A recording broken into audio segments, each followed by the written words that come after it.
Voici R-Type, shoot 'em up mythique sorti en 1987 sur borne d'arcade et porté par la suite sur toutes les consoles possibles imaginables. C'est le premier volet de la série des R-Type.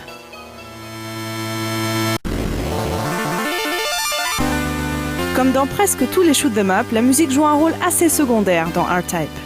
Dès le premier niveau, la difficulté du jeu est telle que le joueur reste surtout concentré sur ses adversaires et le déplacement de son vaisseau.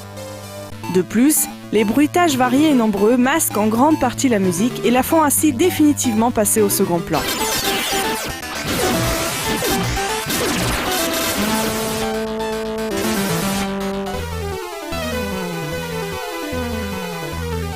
Pourtant, comme nous avons pu voir dans l'épisode d'oscillation dédié à Gradius, la musique d'un shoot 'em up peut donner une atmosphère particulière au niveau parcouru et rendre le jeu plus dynamique. C'est précisément le rôle de la musique dans ce R-Type premier du nom. Dans le deuxième niveau, la musique va par exemple ajouter énormément au stress du joueur à travers des lignes d'accompagnement rapides et chromatiques qui se chevauchent et se superposent. Sur ces lignes vient se poser une mélodie intentionnellement lente et tragique qui donne tout le sérieux de la situation. Les chromatismes sont aussi très présents dans la musique du troisième niveau, où une voix d'accompagnement restera chromatique tout au long du morceau. Plus étonnant, une mélodie en gamme de blues intervient sur cet accompagnement tendu.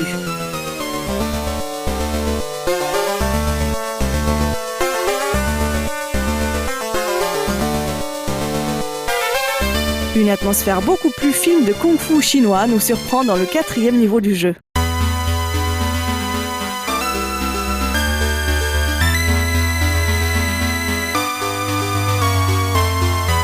Héroïque et annonciatrice, elle met en avant toute la noblesse de ce que le joueur est en train d'accomplir, rétablir la paix dans l'univers.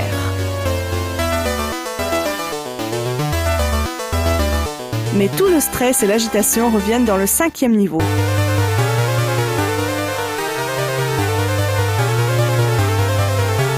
Très semblable au deuxième niveau, avec ses lignes d'accompagnement rapides, la musique de ce niveau remet la pression aux joueurs face à ses nombreux adversaires.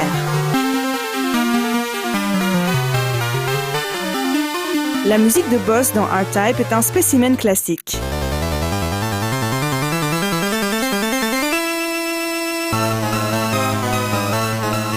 Agitée, chromatique et en rythme ternaire, plus irrégulier que le rythme binaire, elle consiste en plus en une boucle particulièrement courte. La répétitivité du motif rend cette musique encore plus stressante. Notez que la musique de fin de stage se termine sur une cadence imparfaite, la voix mélodique restant sur la tierce.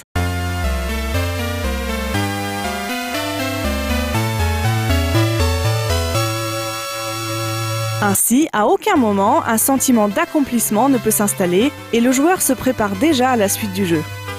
Un outil musical astucieusement utilisé. La bande originale de R-Type est en fait très bien adaptée au style du jeu. Suffisamment entraînante, elle reste en arrière-plan pour ne pas déconcentrer le joueur, tout en ajoutant à l'atmosphère stressante du jeu. Elle remplit ainsi parfaitement son rôle, sans pour autant devenir ennuyeuse. Un défi relevé avec bravoure par son compositeur.